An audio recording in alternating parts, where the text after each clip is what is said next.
Balik sa balita, ilang kandidato iniimbestigahan ng COMELEC dahil sa pangangampanya sa panahon ng campaign ban.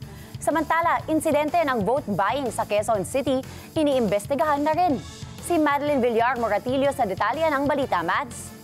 Yes, Diana, iniimbestigahan na ng Commission on Elections ang ilang kandidatong nangangampanya nitong Abril 17 at 18 na may umiiral na campaign ban. Ayon kay COMELEC Chairman George Garcia, nagtatanggap sila ng mga reports sa mga kandidatong paulit-ulit lumawag umano sa campaign ban. Dahil hindi pisikal na magkapangampanya, ginamit niya ng mga ito ang kanilang social media account. Kaya sa social media, ipinagbabawal na rin anya ng COMELEC ang pangangampanya sa mga nasabing petsa. Kinumpirma rin ni Garcia na may local candidates silang iniimbestigahan dahil sa alegasyon ng vote buying sa Quezon City. May parang ATM card anya na ipinamimigay sa mga botante kaya tinitignan nila kung ito ay paraan ng vote buying. Batay sa datos ng Committee on Contrabigay, nasa 119 na report ng vote buying at pag-abuso sa state resources na ang kanilang natatanggap.